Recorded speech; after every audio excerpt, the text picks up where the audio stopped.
वर्णिवेशरमणीय दर्शनम मंदहासरुचिराननाम्बुजं पूजितं सुरनरोत्तमैर्मुदा धर्मनंदनमहं विचिन्तये। असतो मा षड्गमय तमसो मा ज्योतिर्गमय मृत्युर्मा अमृतं गमय। ओम शांति शांति शांति। આજની જ્ઞાન સભાની અંદર પધારનારા બધા જ ભગવદ્ ભક્તોને વેદાંતાચાર્ય, પુરાણ ઇતિહાસાચાર્ય, એમએ ફિલોસોફી શાસ્ત્રી રાકેશભાઈના હેતપૂર્વક જય સ્વામિનારાયણ। ભક્તો, શ્રીમદ ભાગવતના દસમ સ્કંદની કથાનો પ્રારંભ કરતા પહેલાં હું તમને એક બહુ મહત્ત્વની વાત જે છે એના પર પ્રકાશ પાડવા માગું છું। ભગવાન સ્વામિનારાયણે શિક્ષાપત્રીના પ્રારંભની અંદર પહેલા શ્લોકમાં જ મંગલાચરણ કરેલું છે। ભગવાન સ્વામિનારાયણ મંગલાચરણ કરતા થકા પોતે લખી રહ્યા છે, વામે યસ્ય સ્થિતા રાધા શ્રેષ્ઠ યસ્યાસ્તિ વક્ષસી વૃંદાવન વિહારમ તમ શ્રીકૃષ્ણમ હૃદિ ચિંતયે।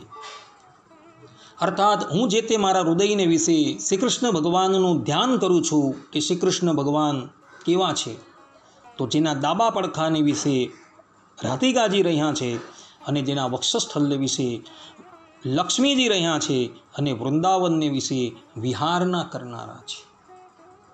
આ પ્રમાણે ભગવાન સ્વામિનારાયણનું મંગલાચરણ જે છે તેને લઈને કેટલાક સંપ્રદાયના મહાનુભાવો જે છે એ ભગવાન સ્વામિનારાયણની સન્મુખ પ્રશ્નાર્થ ઊભો કરે છે કે ભગવાન સ્વામિનારાયણે અહીં જે લખેલું છે કે જેના વક્ષસ્થળ વિશે લક્ષ્મી જે રહ્યા છે અને વૃંદાવનને વિશે વિહારના કરનારા છે, તો વૃંદાવનની અંદર લક્ષ્મીજી કેવી રીતના આવી ગયા? વૃંદાવનની અંદર તો કેવલ ને કેવલ રાધાજીનું જ પ્રાધાન્ય છે, તો ત્યાં લક્ષ્મીજી કેવી રીતના? આ પ્રમાણે એ લોકો શંકા કરે છે, તો તેનો ઉત્તર આપણે જે છે એ ભાગવતના માધ્યમથી આપીએ। કારણ કે ભાગવતની અંદર ભગવાન વેદવ્યાસજી અને સુખદેવજી મહારાજ વૃંદાવનની અંદર પણ લક્ષ્મીજીનું સમર્થન કરે છે। જેમ કે શ્રીમદ ભાગવતના દસમ સ્કંદના 5મા અધ્યાયના 18મા શ્લોકની અંદર સુખદેવજી મહારાજ પરીક્ષિતને કહે છે, તટ આરભ્ય નંદસ્ય વ્રજ સર્વ સમૃદ્ધિમાન હરેર નિવાસાત્મ ગુણૈર રમા ક્રીડમ ભૂનૃપ। અર્થાત કે શ્રી કૃષ્ણના જન્મ પછી નંદજીના વ્રજમાં બધી જ સમૃદ્ધિ રહેવા લાગી। શ્રી કૃષ્ણનો નિવાસ અને પોતાના સ્વાભાવિક ગુણોને લીધે વ્રજ લક્ષ્મીજીનું ક્રીડા સ્થળ બની ગયું। અહીં સ્પષ્ટ રૂપે લખેલું છે કે વૃંદાવન જે છે, વ્રજ જે છે એ ભગવાન શ્રી કૃષ્ણના પ્રાગટ્યથી લક્ષ્મીજીની ક્રીડા સ્થળી બની ગઈ। આ પ્રમાણે શ્રીમદ ભાગવતની અંદર કહ્યું છે। તથા શ્રીમદ ભાગવતના દસમ સ્કંદના 31મા અધ્યાયના પહેલા શ્લોકની અંદર પણ ગોપીઓ જે છે એ ગોપી ગીતની અંદર ગાય છે, જયતિ તે ધિકમ જન્મના વ્રજ શ્રયત ઇન્દિરા શશ્વદત્રહી। અર્થાત કે હે શ્રી કૃષ્ણ, તમારા જન્મને લીધે વ્રજનો મહિમા વૈકુંઠ આદિ લોકો કરતાં પણ વધી ગયો છે અને લક્ષ્મીજી પણ આ વ્રજમાં અખંડ રહે છે। અહીં ગોપીઓ જે છે પોતાના સ્વમુખે એવું કહી રહી છે કે લક્ષ્મીજી જે છે એ વ્રજની અંદર અખંડ રહે છે। તો આના દ્વારા પણ એ સમર્થન થઈ જાય છે કે લક્ષ્મીજી વ્રજની અંદર તે વખતે પણ હતા।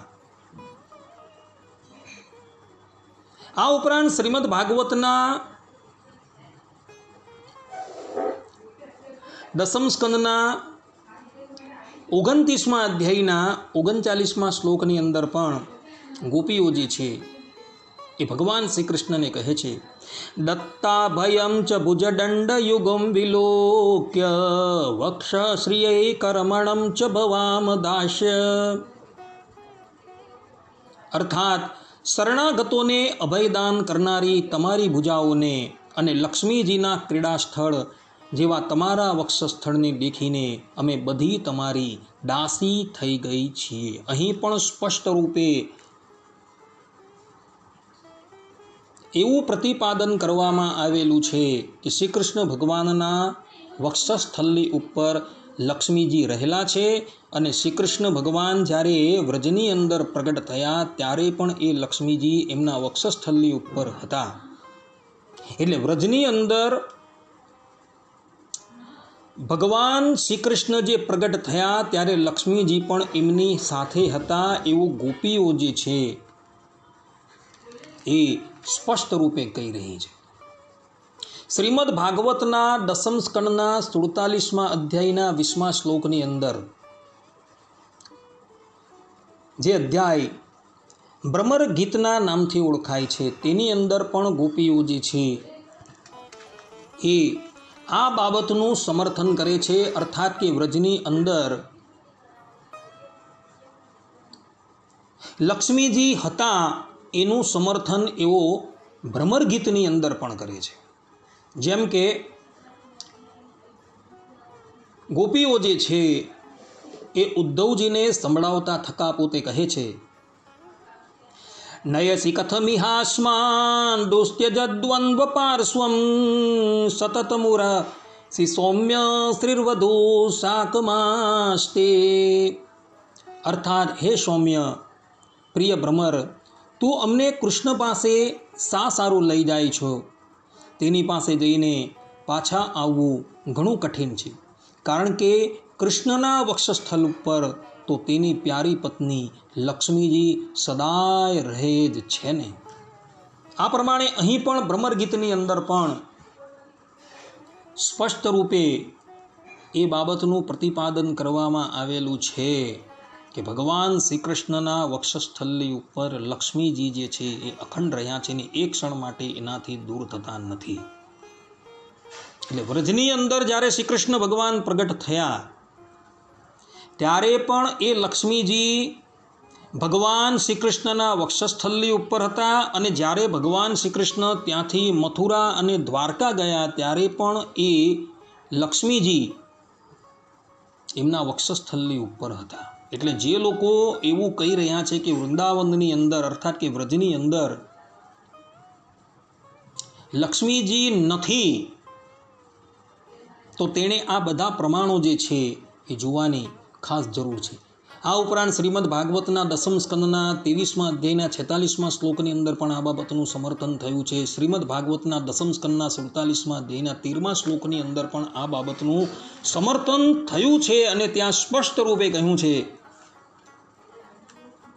કે વ્રજની અંદર પણ લક્ષ્મીજી ભગવાન શ્રી કૃષ્ણ જ્યારે પ્રગટ થયા ત્યારે એમની સાથે જ હતા. એટલે જે લોકો એ પ્રમાણે વાત કરે છે કે વ્રજની અંદર લક્ષ્મીજીનું પ્રાગટ્ય નથી, લક્ષ્મીજીની કોઈ જરૂર નથી, તો એ લોકોએ આ બધા પ્રમાણો જે છે એ અવલોકન કરવા યોગ્ય છે. ભક્તો, કેટલાક વ્યક્તિઓ એવા પણ છે કે એ લોકો એવું કહે છે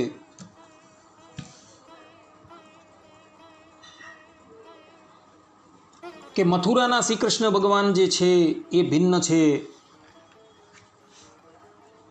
વૃંદાવનના શ્રી કૃષ્ણ છે એ ભિન્ન છે, દ્વારકાના શ્રી કૃષ્ણ જે છે એ ભિન્ન છે, અને એ લોકોને ભજનારા જે છે એ લોકોને પણ ભિન્ન ભિન્ન પ્રાપ્તિ થાય છે.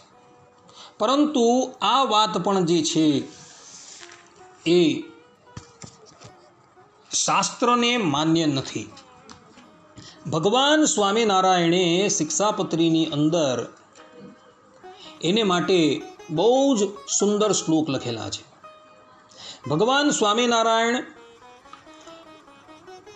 પોતે કહી રહ્યા છે શિક્ષાપત્રી 109 અને 110 શ્લોકની અંદર, સ રાધયા યુતો જ્ઞેયો રાધા કૃષ્ણ ઇતિ પ્રભુ રૂક્મણ્યા રમયોપેતો લક્ષ્મીનારાયણ સહી જ્ઞેયો અર્જુનેન યુક્તૌષો નરનારાયણા ભિદઃ બલભદ્રાદિ યોગેન તત્તત નામોચ્યતે સચ. અર્થાત અને સમર્થ એવા જે શ્રી કૃષ્ણ તે જે તે રાધિકાજીએ યુક્ત હોય ત્યારે રાધા કૃષ્ણ એવે નામે જાણવા, અને રૂક્મિણી રૂપ જે લક્ષ્મી તેમણે યુક્ત હોય ત્યારે લક્ષ્મીનારાયણ એવે નામે જાણવા, અને એ શ્રી કૃષ્ણ જે તે અર્જુને યુક્ત હોય ત્યારે નરનારાયણ એવે નામે જાણવા, અને વળી તે શ્રી કૃષ્ણ જે તે બલભદ્રાદિકને યોગે કરીને તે નામે કહેવાય છે એમ જાણવું. અને ત્યારબાદ 111 શ્લોકની અંદર ભગવાન સ્વામિનારાયણ કહે છે, 112 શ્લોકની અંદર પણ ભગવાન સ્વામિનારાયણ કહે છે, અટશ્ચાસ્ય સ્વરૂપેષુ ભેદો જ્ઞેયોનો સર્વથા ચતુરાદિ ભુજત્વમ તુ દ્વિબાહોસ્તસ્ય ચૈચ્છિકમ. અર્થાત એ હેતુ માટે એ શ્રી કૃષ્ણ ભગવાનના જે સ્વરૂપ તેમને વિશે સર્વ પ્રકારે કરીને ભેદ ન જાણવો, અને ચતુર્ભુજપણું, અષ્ટભુજપણું, સહસ્ત્રભુજપણું ઇત્યાદિ જે ભેદ જણાય છે તે તો દ્વિભુજ એવા જે શ્રી કૃષ્ણ તેમની ઈચ્છાએ કરીને છે એમ જાણવું. અહીં સ્પષ્ટ રૂપે કહ્યું છે કે એ શ્રી કૃષ્ણ ભગવાન જે છે એ રાધાજીની સાથે હોય ત્યારે રાધા કૃષ્ણ, એ જ શ્રી કૃષ્ણ ભગવાન જે છે એ દ્વારકામાં રૂક્મિણી દેવીની સાથે હોય ત્યારે લક્ષ્મીનારાયણ, અને એ જ શ્રી કૃષ્ણ ભગવાન ઇન્દ્રપ્રસ્થની અંદર અથવા તો કુરુક્ષેત્રના મેદાનની અંદર અર્જુનજીની સાથે હોય ત્યારે એ નરનારાયણ કહેવાય છે. અને એ જ શ્રી કૃષ્ણ ભગવાન જે છે એ મથુરાની અંદર, ગોકુળની અંદર, વૃંદાવનની અંદર કે દ્વારકાની અંદર બલભદ્રની સાથે હોય ત્યારે એ બલભદ્રાદિક નામે ઓળખાય છે. અને ભગવાન સ્વામિનારાયણ સ્પષ્ટ રૂપે કહે છે કે એ ભગવાનના સ્વરૂપની અંદર ક્યારેય પણ ભેદ જાણવો નહીં, એમ સ્પષ્ટ રૂપે કહ્યું છે. કારણ કે જે પણ કોઈક વ્યક્તિ એ શ્રી કૃષ્ણ ભગવાનને ભજે છે એ લોકોને પ્રાપ્તિ તો અંતે એ ભગવાનના ધામની જ થવાની છે, કે જે ધામને શાસ્ત્રોની અંદર વૈકુંઠ કહ્યું છે, ગોલોક કહ્યું છે, અક્ષર કહ્યું છે, પરમ વ્યોમ કહ્યું છે. એક જ ધામ જે છે એને ભિન્ન ભિન્ન નામથી શાસ્ત્રોની અંદર કહેવામાં આવેલું છે. અને આ બાબતનું સમર્થન જે છે એ ગર્ગાચાર્યજી ગર્ગ સંહિતાની અંદર વિશ્વજીત ખંડની અંદર 12મા અધ્યાયની અંદર 42 થી 47 શ્લોકની અંદર કરી રહ્યા છે. ગર્ગાચાર્યજી ત્યાં સ્પષ્ટ રૂપે કહે છે કે એ જ બ્રહ્મને અર્થાત કે બ્રહ્મપદને કોઈ પરમપદ કહે છે, કોઈ વૈષ્ણવ ધામ કહે છે, કોઈ વ્યાપક વૈકુંઠ, કોઈક શાંત, કોઈ પરમ કૈવલ્ય તથા કોઈ અવિનાશી પરમધામ કહે છે. કેટલાકના મતની અંદર તે જ અક્ષરપદ છે, કોઈક એને પરાકાષ્ઠા કહે છે, કોઈ એને પ્રકૃતિથી પર ગોલોક ધામ કહે છે, અને કોઈ પુરાણ વેદતા એને વિશદ નિકુંજ કહે છે. કહેવાનું તાત્પર્ય અહીં ગર્ગાચાર્યજીનું એવું છે કે જે બ્રહ્મપદથી વેદાંતની અંદર કહેવામાં આવેલું જે ભગવત ધામ છે એને જ કેટલાક લોકો જે છે એ વૈકુંઠ તરીકે, કોઈક એને ગોલોક તરીકે, કોઈક એને શાંત તરીકે, કોઈ એને અક્ષર તરીકે કહે છે. સ્વામિનારાયણ સંપ્રદાયના લોકો જે છે એ ભગવત ધામને ગોલોક પણ કહે છે, વૈકુંઠ પણ કહે છે, અને અક્ષર પણ કહે છે. અમારા અહીં કોઈ પણ જાતના ધામનો ભેદ બતાવેલો જ નથી. ભગવાન સ્વામિનારાયણે પણ સત્સંગી જીવનના તૃતીય પ્રકરણના 41મા અધ્યાયની અંદર તથા સદગુરુ ગોપાળાનંદ સ્વામીએ શ્રીમદ ભાગવતની ટીકાની અંદર, એકાદશ સ્કંધની ટીકાની અંદર પણ આ જ બાબતનું પ્રતિપાદન કરેલું છે કે ભગવાનનું ધામ જે છે એ એક જ છે અને એ વિભિન્ન નામથી ઓળખાય છે. છતાં પણ દુરાગ્રહને વશ થઈને કોઈ એમ કહે કે ભાઈ ચતુર્ભુજ રૂપની ઉપાસના કરનારા વ્યક્તિ જે છે એ તો વૈકુંઠ લોકની અંદર જાય છે, દ્વિભુજ શ્રી કૃષ્ણની ઉપાસના કરનારાઓ જે છે એ તો ગોલોક ધામની અંદર જાય છે.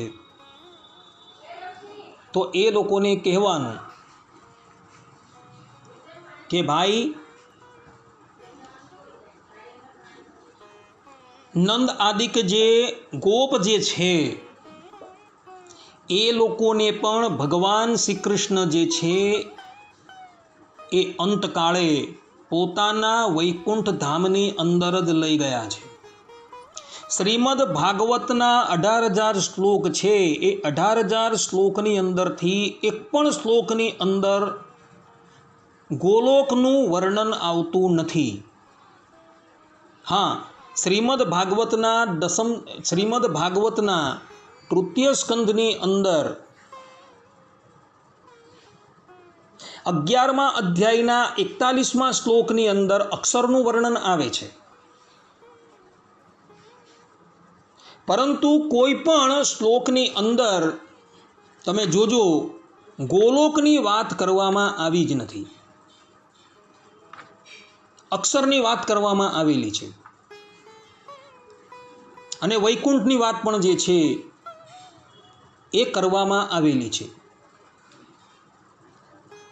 જેમ કે શ્રીમદ ભાગવતની અંદર દ્વિતીય સ્કંધના 7મા અધ્યાયના 31મા શ્લોકની અંદર સ્પષ્ટ રૂપે કહ્યું છે. સુખદેવજી મહારાજ જે છે એ પોતે કહી રહ્યા છે કે એ ભગવાન શ્રી કૃષ્ણ નંદ બાવાને અજગરના ભયમાંથી અને વરુણના પાસમાંથી છોડાવશે. મય દાનવનો પુત્ર વ્યોમાસુર જ્યારે ગોપ બાળકને પહાડની ગુફાઓમાં પૂરી દેશે ત્યારે તેઓ તેમને પણ ત્યાંથી બચાવી લાવશે. ગોકુળના લોકોને કે જેઓ આખો દિવસ તો કામ ધંધામાં વ્યાકુળ રહે છે અને રાત્રે અત્યંત થાકીને સૂઈ જાય છે, તેમને તેઓ સાધનાહીન હોવા છતાંય પોતાના વૈકુંઠ ધામની અંદર લઈ જશે. અહીં મૂળની અંદર વૈકુંઠ શબ્દનો પ્રયોગ થયો છે. નંદમ ચ મોક્ષ્યતિ ભવાદ વરુણસ્ય પાસાદ ગોપાન બિલેષુ પિહિતાન મયસૂનુનાશ્ચ અહન્યાપૃતમ નિશિસયા નમતિ શ્રમેણ લોકમ વિકુંઠમુપનેશ્યતિ ગોકુલમ સ્મ. અહીં સ્પષ્ટ રૂપે વિકુંઠ શબ્દ લખેલો છે. લોકમ વિકુંઠમુપનેશ્યતિ ગોકુલમ સ્મ. આ પ્રમાણે સ્પષ્ટ રૂપે વૈકુંઠ શબ્દનો પ્રયોગ થયેલો છે. હવે કોઈ એમ કહે કે ભાઈ દ્વારકાવાસીઓ જે છે જે ચતુર્ભુજ રૂપની ઉપાસના કરતા હતા તે લોકો વૈકુંઠમાં ગયા અને વ્રજના લોકો જે છે એ દ્વિભુજ રૂપની ઉપાસના કરતા હતા તે લોકો બધા ગોલોક ધામની અંદર ગયા. તો અહીંયા ભાગવતની અંદર તો જુઓ ભક્તો આ પ્રમાણે લખેલું છે. શ્રીમદ ભાગવતના દ્વિતીય સ્કંદના 7મા અધ્યાયના 31મા શ્લોકની અંદર આ વાત લખેલી. હું પુનઃ પાછું બોલી જાઉં છું. નંદમ ચ મોક્ષતિ ભવાદ વરુણસ્ય પાસાદ ગોપાન બિલેષુ પિહિતાન મયસૂનુનાશ્ચ અહન્યાપૃતમ નિશિસયા નમતિ શ્રમેણ લોકમ વૈકુંઠમુપનેશ્યતિ ગોકુલમ સ્મ. અહીં સ્પષ્ટ રૂપે વૈકુંઠ શબ્દનો પ્રયોગ થયો છે. કહેવાનું તાત્પર્ય એ છે કે જો કોઈક વ્યક્તિ તર્ક કરતો હોય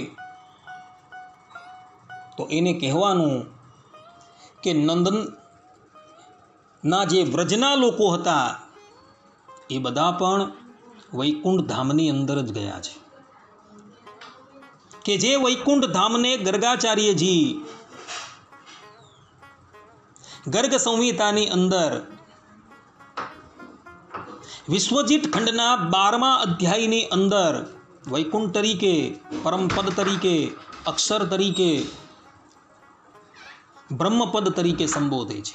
એક જ ધામને ગર્ગાચાર્યજીએ ભિન્ન ભિન્ન નામથી સંબોધેલું છે.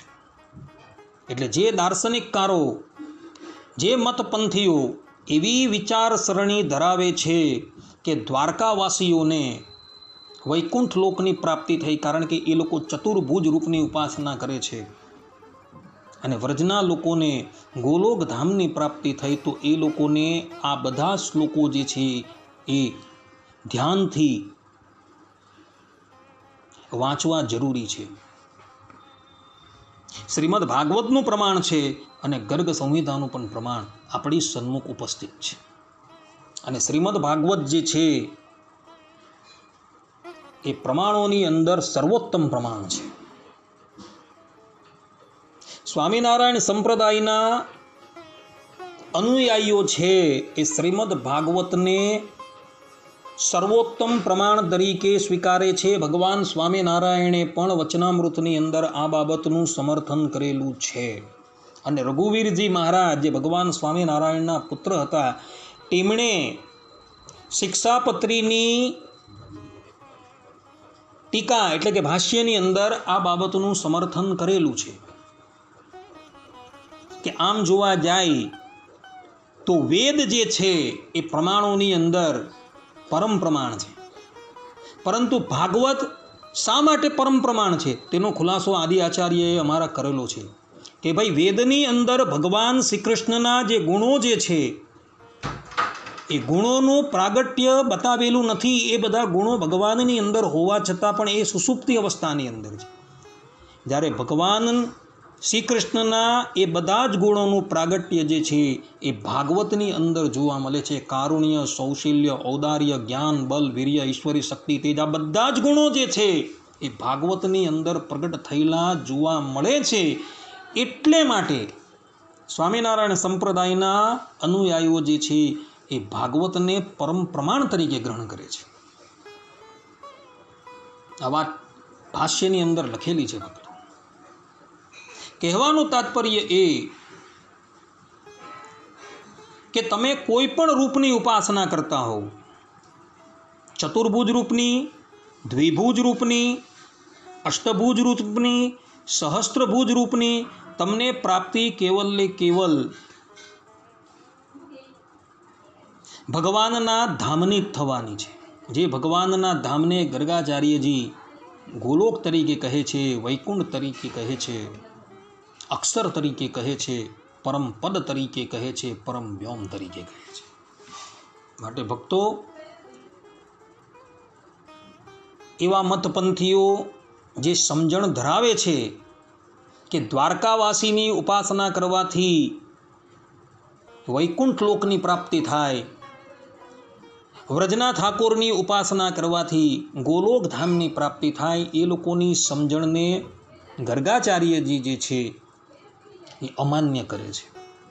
ભગવાન સ્વામિનારાયણ હરિવાક્ય સુધા સિંધુની અંદર 218માં તરંગની અંદર સ્પષ્ટ રૂપે કહે છે કે જે લોકો ભગવાનના સ્વરૂપની અંદર ભેદભાવ રાખે છે એ લોકોની સમજણ જે છે એ અશાસ્ત્રીય છે. ભગવાનના સ્વરૂપની અંદર કોઈ પણ જાતનો ભેદ નથી. એક જ વ્યક્તિ જે છે એ જ્યારે પોતાની ભાર્યાની સાથે જોડાય ત્યારે એનો સ્વામી કહેવાય, એનો ભર્તા કહેવાશે. પોતાના બાળકોની સાથે જ્યારે જોડાય ત્યારે એનો પિતા કહેવાશે, જનક કહેવાશે. એ જ વ્યક્તિ પોતાના ભત્રીજાઓની સાથે જોડાય ત્યારે એના પિતૃતવ્ય એટલે કે કાકા કહેવાશે.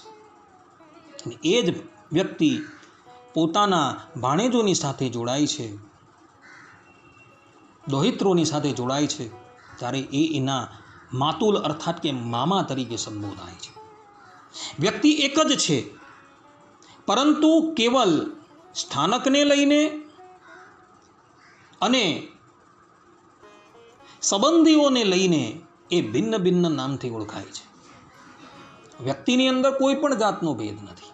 તે જ પ્રમાણે પરમાત્માનું છે. પરમાત્મા પણ ઇન્દ્રપ્રસ્થની અંદર અને કુરુક્ષેત્રના મેદાનની અંદર અર્જુનજીની સાથે હોય છે ત્યારે એ નરનારાયણ દેવ તરીકે કહેવાય. શ્રી કૃષ્ણની અંદર કોઈ ભેદ નથી. એ જ શ્રી કૃષ્ણ જ્યારે વ્રજની અંદર રાધાજીની સાથે હોય ત્યારે રાધા કૃષ્ણ કહેવાય છે. એ જ શ્રી કૃષ્ણ જ્યારે દ્વારકાની અંદર અને કુંદનપુરની અંદર રૂકમિણીની સાથે જ્યારે જોડાય ત્યારે લક્ષ્મીનારાયણ કહેવાય છે. અને એ જ શ્રી કૃષ્ણ ભગવાન વ્રજની અંદર, દ્વારકાની અંદર, મથુરાની અંદર જ્યારે બલભદ્રની સાથે જોડાય છે ત્યારે એ બલભદ્ર વીર કહેવાય છે. શ્રી કૃષ્ણના સ્વરૂપની અંદર કોઈ પણ જાતનો ભેદ નથી. ભગવાન શ્રી કૃષ્ણનું સ્વરૂપ જે છે એ તો એકનું એક જ છે. ખાલી સ્થાન અને સેવકને લઈને એ ભગવાનની મૂર્તિની અંદર ભેદ છે, વસ્તુતા એ ભેદ નથી. અને જે લોકોએ એની ઉપાસના કરી, ચાહે ચતુર્ભુજ રૂપની લક્ષ્મીનારાયણ દેવની ઉપાસના કરી, કે રાધા કૃષ્ણની ઉપાસના કરી, કે બલભદ્ર વીરની ઉપાસના કરી, કે નરનારાયણ દેવની ઉપાસના કરી, તો એ લોકો અંતે એ જ પરમપદની અંદર જાય છે કે જે પરમપદને વૈકુંઠ, ગોલોક અને અક્ષર કહેવામાં આવે છે. અને આ બાબતનું સમર્થન પણ ભગવાન સ્વામિનારાયણે સત્સંગી જીવનની અંદર તૃતીય પ્રકરણના 41મા અધ્યાયની અંદર તથા એમના શિષ્ય નિષ્કુળાનંદ સ્વામીએ ભક્ત ચિંતામણી નામના ગ્રંથની અંદર 159મા પ્રકરણની અંદર તથા સદગુરુ ગોપાળાનંદ સ્વામીએ શ્રીમદ ભાગવતના એકાદશ સ્કંદની કૃષ્ણ અભિપ્રાય બોધની ટીકાની અંદર કરેલું છે. ભક્તો, માટે ભગવાન સ્વામિનારાયણે જે કહ્યું છે એની અંદર કોઈ પણ જાતનો સંશય કરવાનો અવકાશ રહેતો જ નથી. ને આ બધી જ બાબતોનો ખુલાસો ટીકા ભાષ્યની અંદર વિસ્તારથી કરવામાં આવેલો છે. એટલે જે સંપ્રદાયના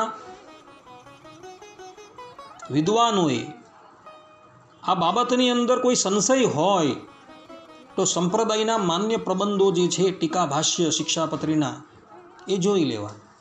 તેની અંદર આ બધી જ બાબતનો શાસ્ત્રો પ્રમાણે ખુલાસો કરવામાં આવેલો છે. પરંતુ કોઈ અપમાન્યતાથી એનો ખુલાસો કરવામાં આવેલો નથી. શાસ્ત્ર પ્રમાણે એનો ખુલાસો થયો છે. માટે ભક્તો, કોઈ પણ સ્વરૂપની તમે ઉપાસના કરો, અંતે તમને પ્રાપ્તિ જે છે એ કેવલ ને કેવલ પરબ્રહ્મ પરમાત્માની જ થવાની છે. કે જે પરબ્રહ્મ પરમાત્માને કોઈ કૃષ્ણ કહે છે, કોઈ એને રામ કહે છે, કોઈ એને નરનારાયણ દેવ કહે છે, કોઈ લક્ષ્મીનારાયણ કહે છે, ને અમે એને સ્વામિનારાયણ કહીએ છીએ. માટે ભક્તો, ક્યારેય પણ ભગવાનના સ્વરૂપની અંદર ભેદ જાણતા જ નહીં. ભગવાન સ્વામિનારાયણ આ બાબતની અંદર શિક્ષાપત્રીમાં બધું જ કહી ચૂકેલા છે. અસ્તુ. હવે આપણે આપણી દસમ સ્કંદની મૂળ કથાની ઉપર આવીએ. ભક્તો, ગયા વખતે દસમ સ્કંદની અંદર તમને બધાને 60મા અધ્યાયની કથા જે છે એ હું શ્રવણ કરાવતો હતો. શ્રીમદ ભાગવતના દસમ સ્કંદના 60મા અધ્યાયની અંદર ભગવાન શ્રી કૃષ્ણ જે છે એ રૂકમિણી દેવીની સાથે હાસ્યવિલાસ કરે છે. અને હાસ્યવિલાસની અંદર એવી એવી વાતો કહી જાય છે કે જેને લઈને રૂકમિણી દેવી જે છે એ અત્યંત દુઃખી થાય છે, અત્યંત વિચલિત થઈ જાય છે અને મૂર્છા ખાઈને ઢળી પડે છે. ત્યારબાદ ભગવાન શ્રી કૃષ્ણ ચતુર્ભુજ રૂપ ધારણ કરીને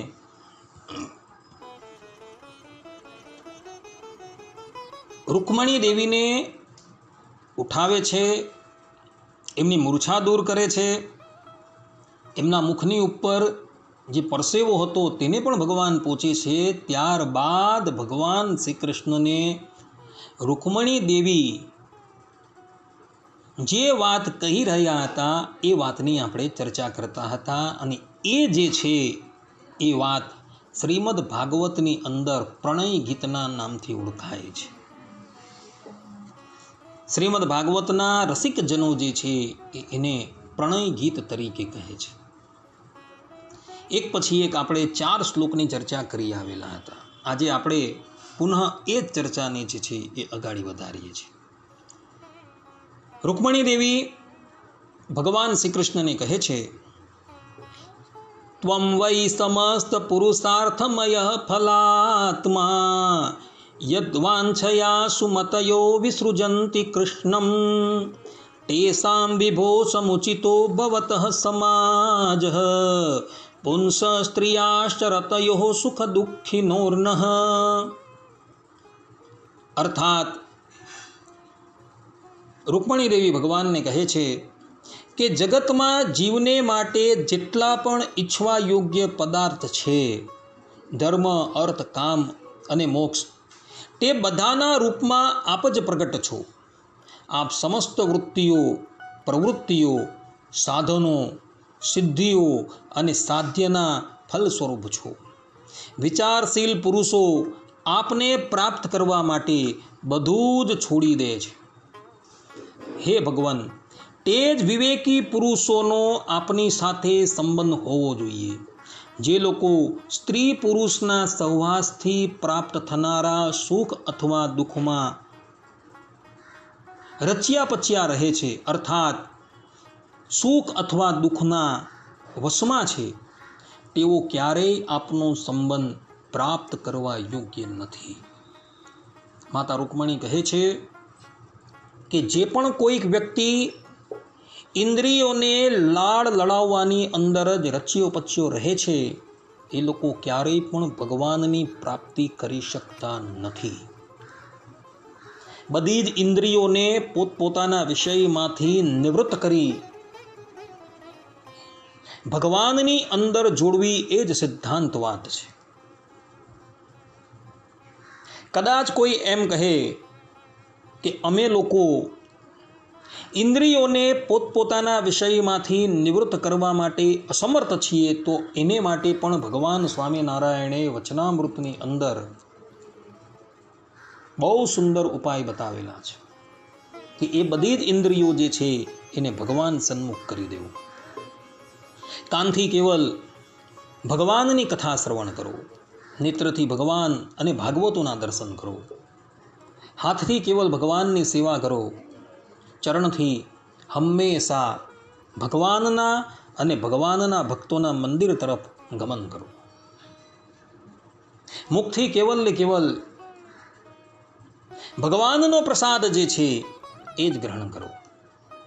તો ઇત્યાદિક ઇન્દ્રિયો જે છે તેને જો ભગવત માર્ગ તરફ તમે યોજી દેવો, તો એ ઇન્દ્રિયો જે છે એ આસાનીથી જીતાઈ જશે.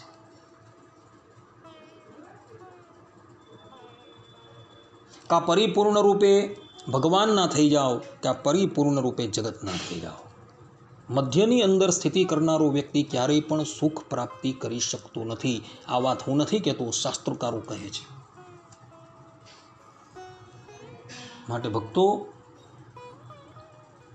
વિષય સુખથી નિવૃત્ત થઈને પરબ્રહ્મ પરમાત્માની અંદર મનને યોજી દેવું. શ્રીમદ ભાગવતના 11 સ્કંધની અંદર ભગવાન શ્રી કૃષ્ણ ઉદ્ધવજીના પૂછવાથી આ જ વાત કહે છે કે યોગ કોને કહેવાય? તો મારી અંદર મનને સ્થાપન કરવું એ જ વાસ્તવની અંદર યોગ છે. બીજો કોઈ યોગ નથી. ને ભગવાન સ્વામિનારાયણે પણ આ બાદ વચનામૃતની અંદર સ્થાને સ્થાને કીધેલી છે. માટે ભક્તો, ભગવાનની અંદર જ મનને યોજવું, વિષયોની અંદર ક્યારેય પણ મનને યોજતા નહીં. આ સિદ્ધાંત વાત છે. રૂકમણી દેવીજી ભગવાન શ્રી કૃષ્ણને કહે છે, ત્વમ્યષ્ટદંડ મુનિભિર્ગદિતાનુભાવ આત્માત્મદશ્ચ જગતામિતિ મે વૃતોસી हित्वा भवद्भ्रुव उदीरित काल वेग ध्वस्ताशिशोब्ज भवना कपतिन कुतोन्ये.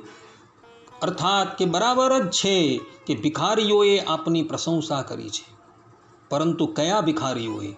તે પરમ શાંત સંન્યાસી મહાત્માઓએ આપના મહિમા અને પ્રભાવનું વર્ણન કરેલું છે. જેમણે મોટા મોટા અપરાધીને દંડ ન આપવાનો નિશ્ચય કરી લીધો છે, મેં ટૂંકી બુદ્ધિથી નહીં પરંતુ એ વાતને સમજીને આપને પસંદ કર્યા છે કે આપ સંપૂર્ણ જગતના આત્મા છો અને પોતાના પ્રેમીજનોને આત્મદાન કરો છો. મેં જાણી જોઈને બ્રહ્મા અને તે ઇન્દ્ર વગેરેનો પણ એટલા માટે પરિત્યાગ કરી દીધો છે કે આપની ભ્રકુટીના ઈશારાથી પ્રગટ થવાવાળો કાળ પોતાના વેગથી તેમની આશા અભિલાષાઓ પર પાણી ફેરવી દે છે. પછી બીજા શિશુપાલ, દંતવક્ર અથવા જરાસંઘની તો વાત જ શી કરવી. માતા રૂકમિણીજી પોતાના પૂર્વ અવતારને સંભાળે છે કે જ્યારે સમુદ્ર મંથન થયું અને સમુદ્ર મંથનની અંદર જ્યારે હું પ્રગટ થઈ ત્યારે અમે જયમાળા જે છે એ કેવલને કેવલ તમારા કંઠની અંદર જ આરોપિત કરેલી હતી. તમે મારી ઈચ્છા રાખતા ન હતા. ઇન્દ્રાદિક દેવતાઓ જે છે એ મારી ઈચ્છા રાખતા હતા, પરંતુ એ જયમાળા જે છે એ અમે એમને ન પહેરાવી. શા માટે? કારણ કે પ્રભુ આપ જે છે એ ગુણોના નિધાન છો, આપ અકામ છો. એ ભવ બ્રહ્માદિક દેવતાઓ જે છે તેને ઐશ્વર્ય પ્રદાન કરનારા પણ તમે જ છો. એ લોકો બધા તમારી પાસેથી ઐશ્વર્ય લેશને ગ્રહણ કરી જગતની અંદર પૂજનીય થયા છો. જ્યારે તમારું ઐશ્વર્ય જે છે એ સ્વતઃ છે, સ્વાભાવિકી જ્ઞાન બલ ક્રિયા છે. તમારું એ ઐશ્વર્ય જે છે એ સ્વાભાવિક છે. એટલે અમે તમને એ જયમાળા જે છે પહેરાવી. પ્રભુ તમે એટલા બધા કૃપાળુ છો કે તમારા પ્રેમી જનને તમે તમારી જાતને પણ સમર્પિત કરી દેવું છો. અને એ વાત જે છે એ શ્રીમદ ભાગવતની અંદર તથા ઇતર ગ્રંથોની અંદર જોવા મળે છે કે જેની અંદર ભગવાન શ્રી કૃષ્ણએ પોતાના ભક્તોને પોતાની જાત સુદ્ધા જે છે એ અર્પણ કરી દીધેલી હતી. ગોપીઓ છે, નંદરાય છે, યશોદાજી છે, રામા અવતારની અંદર હનુમાનજી મહારાજ છે, જાંબુવન છે, સુગ્રીવ છે, ભરતજી છે, લક્ષ્મણજી છે, સીતાજી છે, બધાને ભગવાને પોતાની જાત સુદ્ધા અર્પણ કરી દીધેલી હતી. એવા એ ભગવાન જે છે એ કૃપા છે, અર્થાત કે કૃપાને કરનારા છે. જે પરબ્રહ્મ પરમાત્માની ખાલી ભ્રકુટી વાંકી થઈ જાય છે ત્યાં અનંતકોટી બ્રહ્માંડનો પ્રલય થઈ જાય છે. એ ભવ બ્રહ્માદિક દેવતાઓના ઐશ્વર્ય જે છે એ પણ કાળના મુખની અંદર ચાલ્યા જાય છે. એ લોકોની આશા છે, અભિલાષા છે, એ બધાની ઉપર પાણી ફરી વળે છે. આવા એ પરબ્રહ્મ પરમાત્મા છે. રૂકમણી દેવી કહે છે, જો ભવ બ્રહ્માદિક દેવતાઓ તમારી ભ્રકુટી વિલાસથી જો સમાપ્ત થઈ જતા હોય તો શિશુપાલ છે, દંતવક્ર છે તથા જરાસંધ છે, એની તો વાત જ શું કરવી આપણે. એ લોકો તો આમે કાળનો ગ્રાસ બની જવાના છે. રૂકમણી દેવી કહે છે, જાળ્યમ વચસ્તવ ગદાગ્રજયસ્તુ ભૂપાન વિદ્રાવ્યસાર્ગ નિનદેન જહર્થમાન ત્વમ સિંહો યથા સ્વબલિમીશ પશુન સ્વભાગમ તેભ્યો ભયાદ યદુદધિમ શરણમ પ્રપન્ન. અર્થાત હે સર્વેશ્વર આર્યપુત્ર, આપની એ વાત કોઈ રીતે તર્કસંગત નથી કે આપ રાજાઓથી ભયભીત થઈને સમુદ્રમાં આવીને વસ્યા છો, કેમ કે આપે માત્ર આપના સારુંગ ધનુષના ટંકારથી મારા લગ્ન સમયે આવેલા સમસ્ત રાજાઓને બગાડીને આપના ચરણોમાં સમર્પિત એવી મુજ દાસીને એ રીતે હરી લીધી જેમ સિંહ પોતાના કર્કશ ધ્વનિથી વનના પશુઓને બગાડીને પોતાનો ભાગ લઈ આવે છે. ભગવાન શ્રી કૃષ્ણએ રૂકમણી દેવીને કહ્યું કે અમે તો જરાસંધ ઇત્યાદિકના ભયથી સમુદ્રમાં આવીને રહેલા છે, તો અમારા જેવા રણછોડનું તમે વર્ણન શા માટે કર્યું? તો રૂકમણી દેવી સ્પષ્ટ રૂપે અહીં કહી રહ્યા છે કે પ્રભુ, જ્યારે આપ મારું હરણ કરવા માટે આવ્યા અને તે વખતે એ જ જરાસંધ, એ જ શિશુપાલ, એ જ દંતવક્ર, એ જ દુર્યોધન, શાલ્વ ઇત્યાદિક બધા જ હતા, અને તમે કેવલ સારંગ ધનુષનો ટંકાર કરી બધાની વચ્ચેથી મારું અપહરણ કરીને લઈ ગયા હતા. જેવી રીતના સિંહ છે એ વનના બધા પશુઓને ભગાડીને પોતાનો ભાગ લઈ આવે છે, એ પ્રમાણે પ્રભુ તમે મને લઈ આવેલા હતા. માટે તમે જે એમ કહો છો કે અમે જરાસંઘના ભયથી સમુદ્રનો આશ્રય કરીને રહ્યા છીએ, તે તમારી વાત સંપૂર્ણ રીતે અસત્ય છે. આ પ્રમાણે રૂકમણી દેવીજી છે એ ભગવાને જે જે કહ્યું હતું એનો વિગતવાર ઉત્તર આપી રહ્યા છે. રૂકમણી દેવી પુનઃ ભગવાનને કહે છે, યત વાંછયા નૃપશિખામણયોંગવેન્ય જાયંત નાહુષ ગયાદય એકપત્યમ રાજ્યમ વિસૃજ્ય વિવિસુર વનમબુજાક્ષ સીદંતિ તેનું પદવીમ ત ઇહા સ્થિતા કિમ. અર્થાત, હે કમલનયન, આપ કઈ રીતે કહો છો કે જે મારું અનુકરણ કરે છે તેને બહુ કરીને દુઃખ જ ભોગવવું પડે છે. પ્રાચીન કાળમાં અંગ, પૃથુ, ભરત, જયાતિ અને ગઈ વગેરે જે મોટા મોટા રાજરાજેશ્વરો પોતપોતાનું એક છત્ર સામ્રાજ્ય છોડીને આપને પ્રાપ્ત કરવાની અભિલાષાથી તપસ્યા કરવા વનમાં ચાલ્યા ગયા હતા. તેઓ શું આપના માર્ગનું અનુસરણ કરવાના કારણે દુઃખી થયા છે? ભગવાન શ્રી કૃષ્ણ અગાડી કહી ચૂકેલા છે રૂકમણી દેવીને કે જે લોકો અમારા માર્ગનું અનુસરણ કરે છે એ લોકો બહુધા દુઃખી થાય છે. રૂકમણી દેવી કહે છે કે અગાડી મોટા મોટા રાજરાજેશ્વર,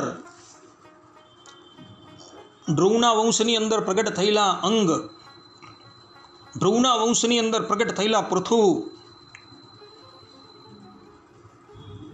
ચંદ્રવંશની અંદર પ્રગટ થયેલા ભરતજી, ચંદ્રવંશમાં પ્રગટ થયેલા યયાતિ અને ગઈ વગેરે રાજા જે પોતે એક પૃથ્વીના એક છત્રી શાસક હતા, તે લોકો પણ બધું જ ત્યાગ કરીને વનમાં ગયા હતા અને એઓએ પોતાનું મન જે છે એ ભગવાનની અંદર અર્થાત કે તમારી અંદર લગાવેલું હતું.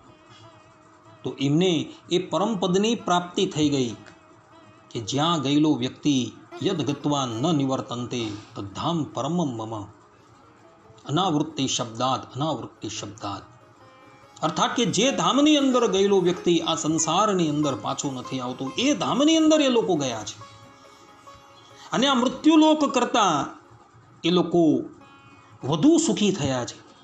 તો શું એ લોકો તમારા કહેવા પ્રમાણે દુઃખી થયા છે? ક્યારેય પણ નહીં. એટલે તમારી એ વાત જે છે એ કેવલ ને કેવલ અસત્ય છે. રૂકમણી દેવીજી અહીં સ્પષ્ટ રૂપે આડકત રીતે કહી રહ્યા છે કે તમારી આ વાત જે છે એ સંપૂર્ણપણે ગલત છે. ભગવાનને એમણે અહીં ગલત સિદ્ધ કરી દીધા છે. રૂકમણી દેવીજી ગાડી કહે છે, કાન્યમ શ્રયેત તવ પાદ સરોજ ગંધ માગ્રાય સુન મુખરિતમ જનતાપવર્ગમ લક્ષ્મ્યાલયમ ત્વવિગત ગુણાલયસ્ય મર્ત્યા સદોરુભયમર્થ વિવિક્ત દ્રષ્ટિ. અર્થાત આપ મને કોઈ બીજા રાજકુમારનું વર્ણન કરવા કહી રહ્યા છો. ભગવાન, આપ સમસ્ત ગુણોના એકમાત્ર આશ્રય છો. મોટા મોટા સંતો આપના ચરણ કમળોની સુગંધની પ્રશંસા કરતા રહે છે. તે ચરણોનો આશ્રય લેવા માત્રથી લોકો સંસારના પાપ તાપથી મુક્ત થઈ જાય છે. લક્ષ્મીજી સર્વદા તે ચરણોમાં જ નિવાસ કરે છે. પછી આપ જ બતાવો કે પોતાના સ્વાર્થ અને પરમાર્થને સારી રીતે સમજનારી એવી કઈ સ્ત્રી છે જેને એકવાર તે ચરણ કમળોની સુગંધ માણવા મળી જાય અને પછી તે તેનો અનાદર કરીને એવા લોકોને પસંદ કરે જે સદા મૃત્યુ, રોગ, જન્મ, જરા વગેરે ભયોથી યુક્ત છે. કોઈ પણ બુદ્ધિમાન સ્ત્રી આવું કરશે જ નહીં. અહીં રૂકમણી દેવીજી સ્પષ્ટ રૂપે કહે છે કે જે જનને એક વખત તમારા ચરણ કમળોની સુગંધ માણવા મળી જાય પછી એ જગતના દરેક વ્યક્તિઓનો અનાદર કરી દે છે. શ્રીમદ ભાગવતની અંદર જ છે, જે દિવસથી ગોપીઓને ભગવાન શ્રી કૃષ્ણના ચરણનો સ્પર્શ થયો તે દિવસથી ગોપીઓને સંસારના સુખ જે છે હરામ થઈ ગયા હતા. મોટા મોટા યોગીઓ છે, મોટા મોટા ભક્તો છે, એ લોકો પણ એક વખત એ ભગવાનના ચરણારવિંદરની મકરંદનો રસ જે છે તેનો અનુભવ કરી લે છે. પછી એના જગત સંબંધી બધા જ સુખો જે છે એ સમાપ્ત થઈ જાય છે.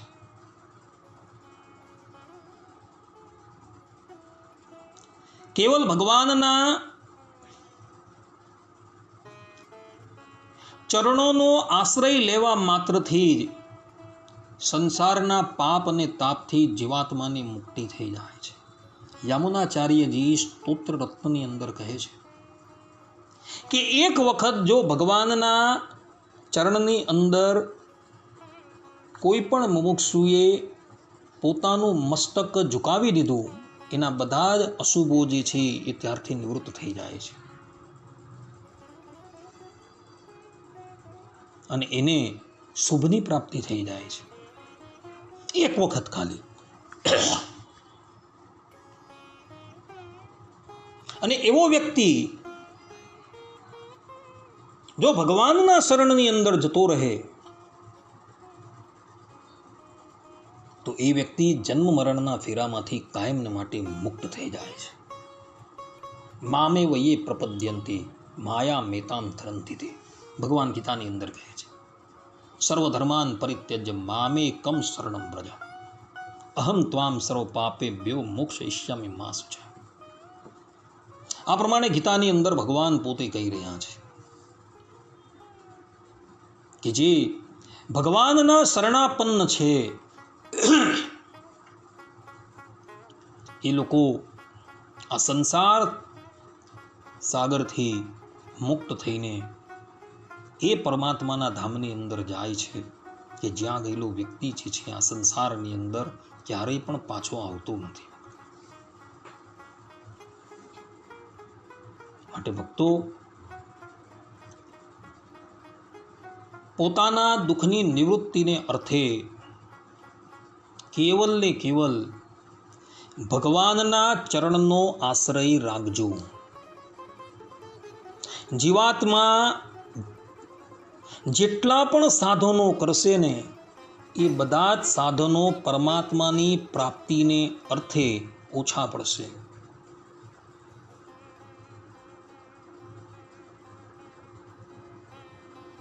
પરંતુ ભગવાનના શરણની અંદર તમે ગયા અને ભગવાનની પ્રસન્નતાને અર્થે જો તમે સાધન કરશો ને તો ભગવાન શીઘ્ર રાજી થઈ જશે. આ વાત ભગવાન સ્વામિનારાયણે ગધડા પ્રથમના વચનામૃતમાં કહેલી છે. કાકાભાઈનો પ્રશ્ન છે તેની અંદર ભગવાન આ વાત કહી રહ્યા છે કે જે દિવસથી મને ભગવાનના દર્શન થયા એ દિવસથી મારું કલ્યાણ થઈ ગયું છે. અને આ જે બધા સાધન કરું છું તો કેવલ ને કેવલ ભગવાનને પ્રસન્ન કરવા માટે કરું, બીજા માટે નથી કરતો. એટલે આપણે આપણા સાધનનું બળ ક્યારેય પણ રાખવાનું નથી, ભગવાનની કૃપાનું બળ જ રાખવાનું છે. કારણ કે ભગવાન કૃપા સાધ્ય છે. આત્મા વિવૃણતે તનુસ્વામ ઉપનિષદની અંદર કહ્યું છે કે ભગવાન જેને વરે છે તેની જ સામું એ પ્રગટ થાય છે, બીજાની સન્મુખ એ પ્રગટ નથી થતા. એટલે તમે તમારા સાધનનો અહંકાર રાખશો તો એ ભગવાન તમારી સન્મુખ ક્યારેય પણ પ્રગટ ન થાય. કારણ કે ભગવાનની પ્રાપ્તિને અર્થે તમે ગમે એટલા સાધનો કરશો એ બધા જ સાધનો ઓછા પડી જશે. પરંતુ ભગવાનની કૃપાનો અવલંબન લઈને પછી તમે એ ભગવત પ્રાપ્તિને અર્થે પ્રવૃત્ત થશો તો એ ભગવાન તમારી સન્મુખ પ્રગટ થઈ જશે. માટે ભક્તો ક્યારેય પણ પોતાના સાધનનો અહંકાર રાખતા નહીં. ને ભગવાનના જે શરણાગત જે છે એ શરણાગતે તો પોતાના કલ્યાણની ચિંતા કરવાની જરૂરત નથી. ભગવાન પોતે વરા પુરાણની અંદર પૃથ્વી દેવીને વિશે કહે છે, અહમ સ્મરામી મદ ભક્ત નયામી પરમામ ગતિ, કે હું એ મારા શરણાગત ભક્તને સ્મરણ કરું છું અને એને નયામી પરમામ ગતિ, અને પરમ ગતિ પ્રદાન કરું છું. અને એ જ વાત ભગવાન સ્વામિનારાયણે વચનામૃતની અંદર ગધડા પ્રથમના 14મા વચનામૃતની અંદર કહેલી છે કે એવા જે ભગવાનના ભક્ત જે છે એની અંતકાળે સ્મૃતિ રહે કે ન રહે, ભગવાન એનું કલ્યાણ જ કરે. કારણ કે એ ભગવત શરણાગત છે અને ભગવત શરણાગત જે છે તેનું કલ્યાણ કરવાની બાંયધરી સ્વયં ભગવાને લીધેલી છે. એણે સ્વતંત્ર ભક્તિ માર્ગવાળાની જેમ અંતકાળે સ્મૃતિ રાખવાની જરૂર નથી, એને સ્મૃતિ ભગવાન રખાવશે. આ શરણાગતિ અને ભક્તિની અંદર ભેદ છે. ભક્તિ માર્ગવાળાએ ભગવાનની સ્મૃતિ રાખવાની છે, કારણ કે એને પોતાના સાધનનો અહંકાર છે. જ્યારે ભગવાનના જે શરણાગત છે તેણે ભગવાનની સ્મૃતિ રાખવાની જરૂર નથી પડતી, એની સ્મૃતિ ભગવાન રખાવે છે. હા, ભગવાનને રાજી કરવા માટે એ જે સાધન કરતો હોય એ કરવાની એને છૂટ છે, પરંતુ ત્યાં પણ એ સાધનનો અહંકાર નથી રાખવાનો. અંતકાળે એની મતિ ભગવાનની અંદર રહે કે ન રહે, ભગવાનના વચન છે અહમ સ્મરામી મદભક્ત નયામી પરમામ ગતિ, આ ભગવાનના વચન છે. અને આ વચનની ઉપર રામાનુજ સંપ્રદાયના મહાન પંડિત વેદાંત દેશિકાચાર્યે વિસ્તારથી એની ટીકા લખેલી છે, ખાલી આ શ્લોકોની ઉપર જ. અને તેમાં એમણે સ્પષ્ટ રૂપે એવું પ્રતિપાદન કરેલું છે કે ભગવાનના જે શરણાગત છે એમણે અંતકાળે કોઈ સ્મૃતિ રાખવાની જરૂર નથી, ભગવાન જ એની સ્મૃતિ જે છે એ રાખે છે અને એને પરમ ગતિ પ્રદાન કરે છે. માટે ભક્તો જીવનમાં ક્યારેય પણ પોતાના સાધનનો અહંકાર ન રાખતા કે હું આ સાધન કરીશ તો ભગવાન મારા પર પ્રસન્ન થશે, એ સાધનનો અહંકાર ક્યારેય પણ રાખતા નહીં. ભગવાન ક્રિયા સાધ્ય નથી, એ કૃપા સાધ્ય છે. એ તમારા પર કૃપા કરશે તો જ તમારી સન્મુખે પ્રગટ થશે અને તો જ તમને એ જણાવશે.